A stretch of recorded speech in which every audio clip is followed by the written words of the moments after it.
दीक्षा क्यों, कब और किससे लेना चाहिए। नमस्कार मित्रों, आप सभी का दैविक शक्तियां चैनल पर एक बार फिर से स्वागत है। हमारे चैनल से जुड़े रहने के लिए आप सभी का बहुत धन्यवाद। मित्रों, आज के इस वीडियो में हम जानेंगे कि मंत्र दीक्षा क्यों लानी चाहिए, किससे लेनी चाहिए, कब लेनी चाहिए और मंत्र दीक्षा से पूर्व क्या करना जरूरी है।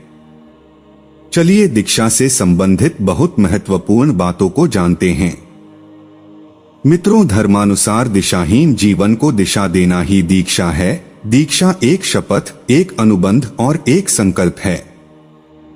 दीक्षा के बाद व्यक्ति द्विज बन जाता है। द्विज का अर्थ दूसरा जन्म, दूसरा व्यक्तित्व। दीक्षा देने की यह परंपरा जैन धर्म में भी प्राचीन काल से रही है। सिख धर्म में इसे अमृत संचार कहते हैं। हालांकि दूसरे धर्मों में दीक्षा को अपने धर्म में धर्मांतरित करने के लिए प्रयुक्त किया जाता है। दीक्षा के प्रकार। मित्रों, हिंदू धर्म में 64 प्रकार से दीक्षा दी जाती है, जैसे समय दीक्षा, मार्ग दीक्षा, शांभवी दीक्षा, चक्र जागरण दीक्षा, विद्या दीक्षा, पूर्णाभिषेक दीक्षा, उपनयन दीक्षा, मंत्र दीक्षा, जिज्ञासु दीक्षा, कर्म संन्यास दीक्षा, पूर्ण संन्यास दीक्षा आदि। आइए जानते हैं कि क्यों और कब लेना चाहिए दीक्षा। मित्रों, इस जीवन यात्रा के लिए दीक्षा लेना अत्यंत जरूरी है। दीक्षा से व्यक्ति का जीवन धन्य हो जाता है, उसके नए व्यक्तित्व का जन्म होता है। दीक्षा एक संकल्प है जो व्यक्ति को वह सब प्राप्त करवा देता है जो अदीक्षित मनुष्य के लिए संभव नहीं है। दीक्षा लेने का मतलब यह है कि अब आप दूसरे व्यक्ति बनना चाहते हैं। आपके मन में अब वैराग्य उत्पन्न हो चुका है, इसलिए दीक्षा लेना चाहते हैं। अर्थात अब आप धर्म के मोक्ष मार्ग पर चलना चाहते हैं। अब आप योग साधना करना चाहते हैं।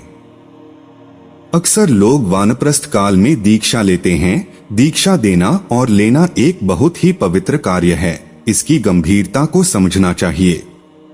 यदि आपने किसी स्वयंभू बाबा से दीक्षा ले रखी है, जबकि आपका संन्यास या धर्म से कोई नाता नहीं है, बल्कि आप उनके प्रवचन, भजन, भंडारे और चातुर्मास के लिए इकट्ठे हो रहे हैं और उन्हीं का लाभ कर रहे हैं और उनके लाभ में ही आपका लाभ छुपा हुआ है, तो आपको समझना चाहिए कि आप किस रास्ते पर हैं। यह धर्म का मार्ग नहीं है। इससे धर्म की हानि तो हो ही रही है, साथ ही आपका भी नुकसान ही होगा। सनातन संत से ही दीक्षा लें। मित्रों, वर्तमान दौर में अधिकतर नकली और ढोंगी संतों और कथावाचकों की फौज खड़ी हो गई है। ऐसे में बहुत से ऐसे साधक हैं जो हर किसी को अपना गुरु मानकर उससे दीक्षा लेकर उसका बड़ा सा फोटो घर में लगाकर उसकी पूजा करता है। उसका नाम या फोटो जड़ित लॉकेट गले में पहनता है।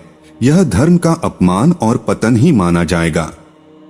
संत चाहे कितना भी बड़ा हो, लेकिन वह भगवान या देवता नहीं। उसकी आरती करना, पैरों को धोना और उस पर फूल चढ़ाना धर्म का अपमान ही है। स्वयंभू संतों की संख्या तो हजारों हैं। उनमें से कुछ सचमुच ही संत हैं, बाकी सभी दुकानदारी है। यदि हम हिंदू संत धारा की बात करें तो इस संत धारा को शंकराचार्य, गुरु गोरखनाथ और रामानंद ने फिर से पुनर्गठित किया था। जो व्यक्ति उक्त संत धारा के नियमों अनुसार संत बनता है, वही हिंदू संत कहलाने के काबिल है। हिंदू संत बनना बहुत कठिन है, क्योंकि संत संप्रदाय में दीक्षित होने के लिए कई तरह के ध्यान, तप और योग की क्रियाओं से व्यक्ति को गुजरना होता है। तब ही उसे शैव या वैष्णव साधु संत मत में प्रवेश मिलता है। इस कठिनाई, अकर्मण्यता और व्यापारवाद के चलते ही कई लोग स्वयंभू साधु और संत कुकुरमुत्तों की तरह पैदा हो चले हैं। इन्हीं नकली साधुओं के कारण हिंदू समाज लगातार बदनाम और भ्रमित भी होता रहा है। हालांकि इनमें से कमतर ही सच्चे संत होते हैं। 13 अखाड़ों में सिमटा हिंदू संत समाज 5 भागों में विभाजित है और इस विभाजन का कारण आस्था और साधना पद्धतियां हैं। लेकिन पांचों ही संप्रदाय वेद और वेदांत पर एक मत है। यह 5 संप्रदाय है: 1.वैष्णव, 2.शैव, 3.स्मार्त, 4.वैदिक और 5वां संतमत। वैष्णवों के अंतर्गत अनेक उप संप्रदाय है, जैसे वल्लभ, रामानंद आदि। शैव के अंतर्गत भी कई उप संप्रदाय हैं, जैसे दशनामी, नाथ, शाक्त आदि। शैव संप्रदाय से जगतगुरु पद पर विराजमान करते समय शंकराचार्य और वैष्णव मत पर विराजमान करते समय रामानंदाचार्य की पदवी दी जाती है। हालांकि उक्त पदवियों से पूर्व अन्य पदवियां प्रचलन में थी। अब जानते हैं कि दीक्षा किस गुरु से ले। मित्रों, आज के दौर में गुरु घंटालों की कमी नहीं है। आप लोगों ऐसे बहुत से गुरु मिल जाएंगे जो दरबार खोलकर दीक्षा दे रहे हैं। लेकिन सावधान, आपको बिना परखे, बिना समझे उनसे दीक्षा बिल्कुल भी नहीं लेनी चाहिए। जो पूर्ण गुरु है, जो ज्ञान के सभी रहस्य को जानता है, जो आपके सभी प्रश्नों का उत्तर दे दे, उनसे ही दीक्षा लेनी चाहिए। पूर्ण गुरु दीक्षा देने से पूर्व शिष्य को सभी रोग शोक से मुक्त करता है, उसके हर प्रश्नों का सहजता से उत्तर देकर उसके मन के शंका को दूर कर देता है। मंत्र दीक्षा में गुरु सबसे पहले साधक को पितृ दोष से मुक्त करता है, उसके पितरों को मुक्त करता है, बिल्कुल नया जीवन प्रदान करता है। पंच तत्व के शुद्धि के बाद ही पूर्ण गुरु अपने शिष्य को मंत्र दीक्षा या तंत्र दीक्षा प्रदान करते हैं। इसलिए मंत्र दीक्षा के पहले प्रेत मुक्ति और पंच तत्वों का शुद्धि आवश्यक है।